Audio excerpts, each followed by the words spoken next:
Bonjour, dans cette vidéo, on va appliquer la méthode du point fixe et la méthode de Newton pour résoudre le système S. Donc, avant de commencer, pour résoudre un système, ou bien dans R, pour approcher la solution de l'équation f de x est égal à 0 par la méthode de point fixe, on cherche une fonction auxiliaire g. On cherche une fonction g. On transforme le problème f de x est égal à 0 en un problème du point fixe. G de x est égal à x. Bien sûr, la fonction g, elle n'est pas unique. Et le choix de la fonction g, il joue un rôle très important concernant la convergence de la méthode. Donc on va faire la même chose dans R2.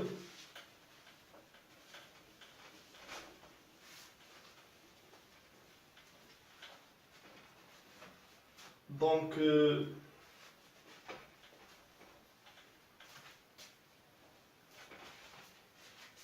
j'oppose la fonction f de x1, x2 est égal à ce système. Donc on va appliquer la méthode du point fixe. Donc on va chercher la fonction phi telle que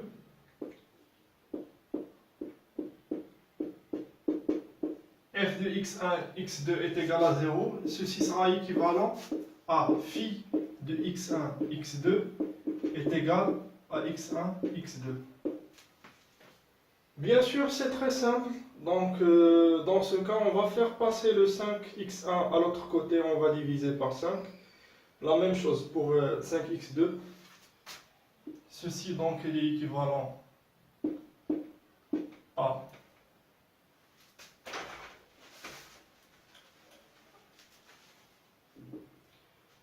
donc f de x1, x2 est égal à 0. Donc, ceci équivalent, donc implique que la première composante est égale à 0 et la deuxième est égale à 0. Donc 2 sur 5 sinus x1 plus cosinus x2 est égal à x1. Et 2 sur 5 cosinus x1 plus sinus x2 est égal à x2. Donc on pose phi de x1, x2 est égal à 2 cinquièmes sinus x1 plus cosinus x2, 2 sur 5 cosinus x1 plus sinus x2. Et ainsi, on a transformé le problème f de x1, x2 est égal à 0 en un problème de point fixe. Donc, on a transformé le problème au problème de point fixe. Donc, l'équivalence ici, phi de x1, x2 est égal à x1, x2. La fonction phi, elle est définie par 2 sur 5 sinus x1 plus cosinus x2. 2 cinquièmes cosinus x1 plus sinus x2. Donc je vérifie s'il n'y a pas une erreur. 2 cinquièmes. D'accord. Donc maintenant on va appliquer, on va voir les conditions de convergence de la méthode du point fixe. Donc on calcule la jacobienne, donc il faut montrer que la fonction phi est contractante. Donc la jacobienne, donc je vais poser donc, la première composante phi1 de x1, x2 et je vais noter la deuxième composante par phi2 x1, x2. Donc je calcule la jacobienne.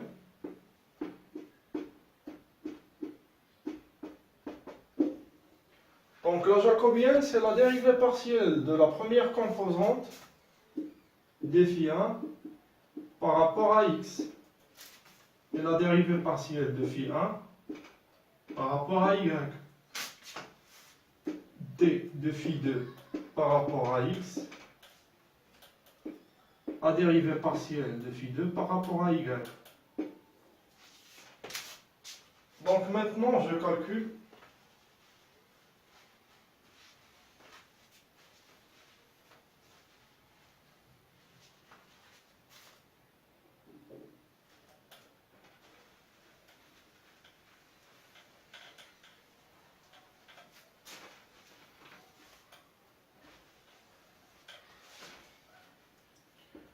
donc c'est 2 sur 5. La constante, elle sort.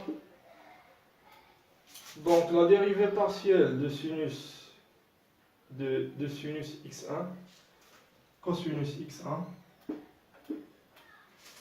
La dérivée partielle par rapport à x2, je dérive par rapport à x2. Donc c'est moins sinus x2.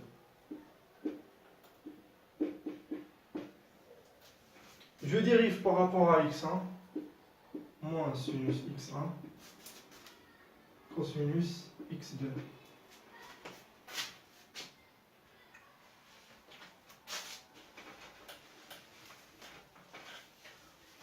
Donc on cherche, l'objectif, c'est de montrer que la fonction phi est contractante. Donc il faut montrer que la jacobienne est inférieure à une constante qui est inférieure à 1. Donc je prends par exemple la norme 1 ou bien la norme infinie. Donc ça pose aucun problème donc, puisqu'on est en dimension finie. Donc par exemple la norme 1. Donc ici c'est majoré par 1, majoré par 1, majoré par 1. Donc c'est 2 cinquièmes fois le max de cosinus x1 plus sinus x1, c'est 2. La deuxième colonne elle est majorée par 2, égale 4 sur 5. C'est inférieur à 1. Et par conséquent,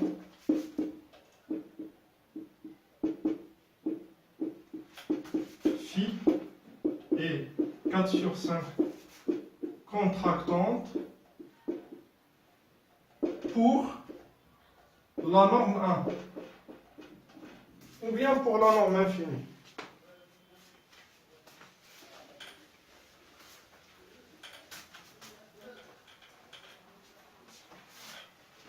Donc les conditions du théorème de la méthode du point fixe, donc ici on a appliqué donc, la méthode dans R2, donc R2 est fermé, est infermé,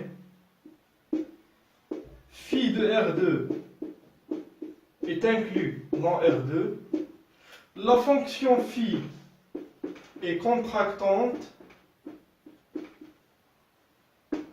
pour la norme 1. Donc, d'après la méthode du point fixe, donc il existe un unique alpha appartenant à R2, tel que phi de alpha est égal à alpha. Ou bien, quel que soit x0 appartenant à R2, donc la suite x1, xk plus 1 est égal phi de xk, converge vers alpha. Donc les conditions du théorème du point fixe, donc ils sont remplies. Donc R2 est infermé. Donc la stabilité phi de R2 est inclue dans R2. Phi est contractante pour la norme 1. Donc ceci entraîne l'existence d'un unique alpha, d'un unique couple alpha bêta tel que phi de alpha bêta est égal à alpha bêta. Et plus que ça, quel que soit x0 appartenant à R2, n'importe quelle condition, n'importe quelle donnée initiale x0 appartenant à R2, xk plus 1 est égal à phi de xk converge vers alpha. Donc j'espère que vous avez bien compris la méthode du point fixe. Donc maintenant on va aborder la méthode du Newton.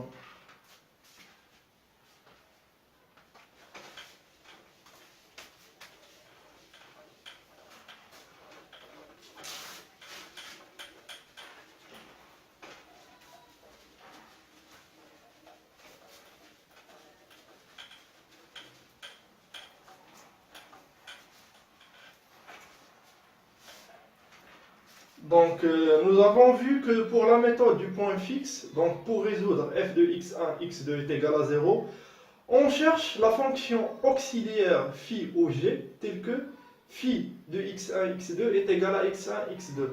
Et on applique la méthode du point fixe à la fonction phi. Dans la méthode du Newton, donc je vais vous écrire, dans la méthode précédente, donc vous avez bien compris que pour résoudre f de x1, x2 est égal à 0, donc on le transforme en un problème de point fixe. Phi de x1, x2 est égal à x1, x2. Et on applique la méthode du point fixe, on l'applique à la fonction phi. Dans la méthode de Newton, donc on l'applique directement à la fonction f. Donc on applique la méthode du Newton à la fonction f. Donc il faut oublier la fonction auxiliaire.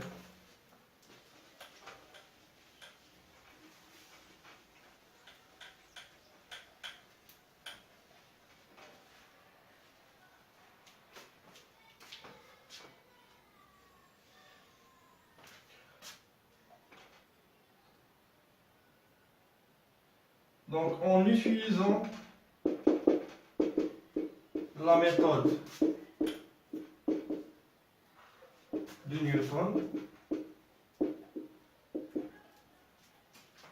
soit la fonction f définie de R2 vers R2, à chaque couple x1, x2, ceci associe la fonction f entière.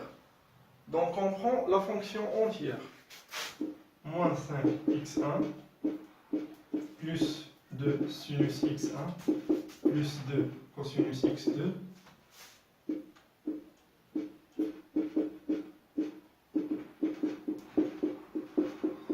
donc dans la méthode de Newton, on applique directement la méthode à la fonction f. Donc je vais vous écrire donc, le processus itératif de la méthode de Newton. Donc pour k allant de 1 jusqu'à n, jusqu'à la convergence,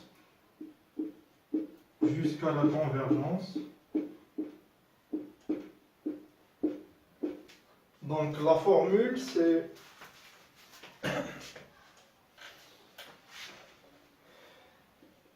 la jacobienne de f au point xa, xk, fois petit delta de k est égal à moins f de xk, avec le petit delta, avec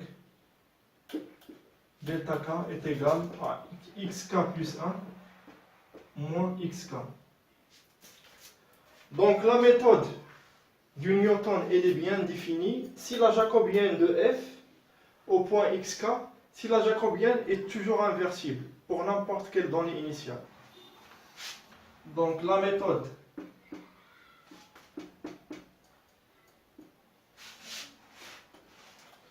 donc Newton est bien défini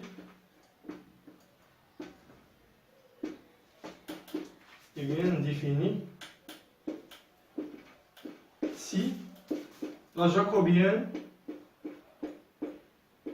est inversible quel que soit x0 appartenant à R2. Donc la formule elle est donnée par le jacobien de f, xk, fois le petit delta, xk plus 1 moins xk, est égal à moins f de xk. Donc pour trouver xk plus 1 en fonction de xk, pour pouvoir appliquer le processus itératif, donc il faut que cette fonction soit inversible.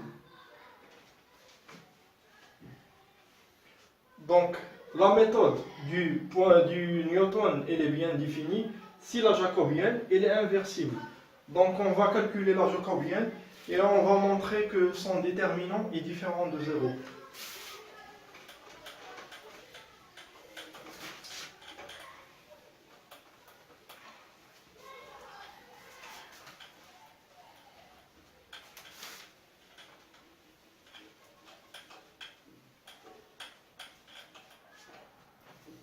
Donc la jacobienne de f. Donc je calcule la première composante par rapport à x1. Donc j'aurai moins 5 plus cosinus x1. Je dérive par rapport à x2. Je dérive la première fonction par rapport à x2. Moins 2 sinus x2. Je dérive la deuxième composante par rapport à x1. J'aurai moins 2 sinus x1. Je dérive maintenant par rapport à x2 la deuxième composante. 2 cosinus x2 moins 5. Donc maintenant, l'objectif, c'est de montrer que la jacobienne est inversible. Donc le déterminant est égal à 25 moins 10 cosinus x2 25 moins 10 cosinus x2 plus cosinus x1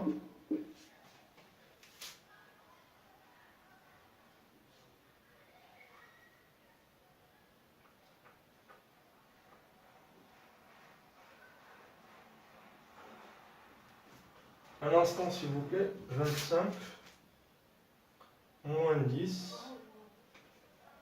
plus 4 cosinus x1 fois cosinus x2 moins 4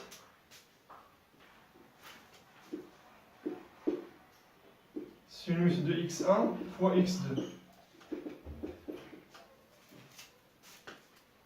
25 moins 10 4 cosinus, oui c'est correct.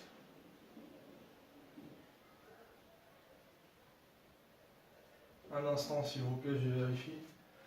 Moins 5 plus 2 cosinus x1 moins sinus x2 moins 2 sinus x1 2 cosinus x2 moins 25 moins 10 plus 4 cosinus x1 fois x2 moins 10 cosinus x1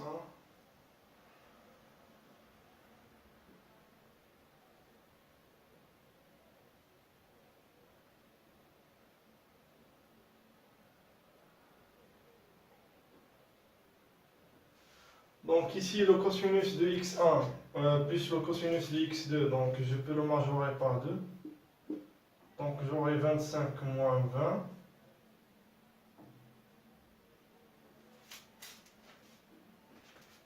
Un moment s'il vous plaît, je vérifie les calculs.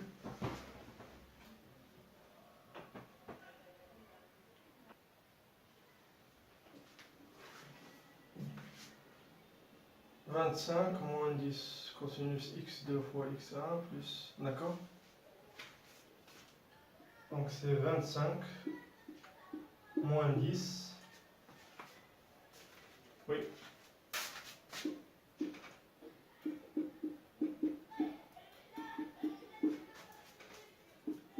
Ici, je factorise par 4. Je pense que la formule qui donne cosinus fois cosinus moins sinus, c'est cosinus x1 plus x2. Oui. Cosinus de x1 plus x2.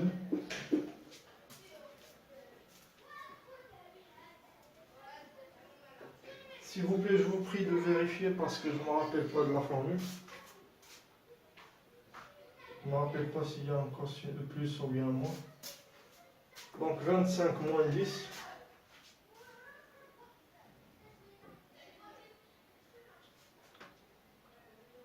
Donc c'est 25.